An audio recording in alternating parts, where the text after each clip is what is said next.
आत्मा की सच्ची आजादी। आप सभी जानते हैं, हिंदुस्तान एक ऐसा राष्ट्र है जहां पर हर धर्म जाति के लोग निवास करते हैं, इसलिए अनेकता में एकता भारत की विशेषता है। आज हम बात करने वाले हैं भारत की गुलामी से लेकर आजाद होने तक की कहानी के बारे में। दुनिया के नक्शे पर हर समय सुर्खियां बटोरने वाला भारत प्राकृतिक संपदा, अथाह संपत्ति, कृषि उत्पादन तथा समृद्ध व्यापार से भरमार था। यही कारण है कि प्राचीन काल से भारत को सोने की चिड़िया कहा जाता रहा है। इन्हीं अथाह संपत्ति और संसाधनों के आकर्षण के कारण विदेशी कंपनियों का भारत में व्यापार होता रहा, जिस पर ब्रिटिश शासन की भी गहरी नजर पड़ी, जो कि ईस्ट इंडिया कंपनी के रूप में भारत आई और लगभग 200 साल तक ब्रिटिश शासन की गुलामी देश को सहन करनी पड़ी। हम सभी जानते हैं कि स्वतंत्रता प्राप्ति के लिए भारतीयों को अनेक परिस्थितियों और संघर्षों का सामना करना पड़ा। अंग्रेजों से देश को आजादी दिलाने के लिए भारत माता के प्रेम में कई वीर सपूतों ने अपनी कुर्बानी दी और अंततः 15 अगस्त 1947 को उनका बलिदान सफल हुआ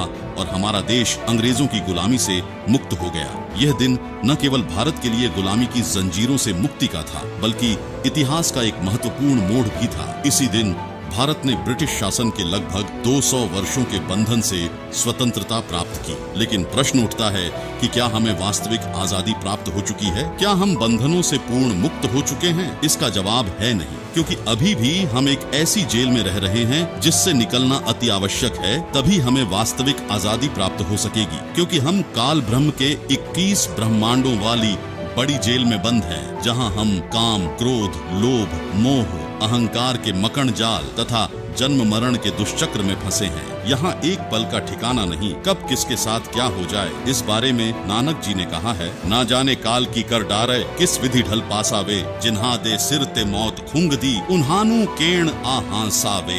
यह काल ब्रह्म का भयंकर जाल है, वह हमें फंसा कर रखता है, हमें अपने निज घर सतलोक नहीं जाने देता। दर्शकों, आपको जानकार हैरानी होगी कि जहाँ हम रह रहे हैं वह अपना वास्तविक घर नहीं है। हम सभी आत्माएं जो यहाँ कष्ट उठा रहे हैं, चाहे वह चींटी हो या हाथी, राजा हो या रंक, हम सभी एक अविनाशी स्थान सतलोक में रहते थे, जहाँ सर्व सुख था, जिसके विषय में संत गरीबदास जी ने कहा है, ना कोई भिक्षुक दान दे, ना कोई हार व्यवहार, ना कोई जन्मे मरे। ऐसा देश हमारा, जहाँ शंखों लहर मेहर की उपजे, कहर जहाँ नहीं कोई, दास गरीब अचल अविनाशी, सुख का सागर सोई। परंतु अपनी ही गलती से हम काल के मायाजाल में फंस गए और अब दुख भोग रहे हैं। लेकिन यहाँ से वापस अपने घर जाने का भी एक रास्ता है, वह है सच्चे सद्गुरु की शरण और उसके द्वारा बताई गई भक्ति साधना, जिसे करने से हम काल के जाल से मुक्त हो जाएंगे और जन्म मरण के चक्र से भी सदा के लिए निजात मिल जाएगी। दर्शकों, वर्तमान समय में संत रामपाल जी महाराज एकमेव ऐसे संत हैं जिन्होंने हमें सतलोक की सही जानकारी प्रदान की है। उन्होंने ही काल ब्रह्म के द्वारा दिए जा रहे कष्टों से अवगत कराया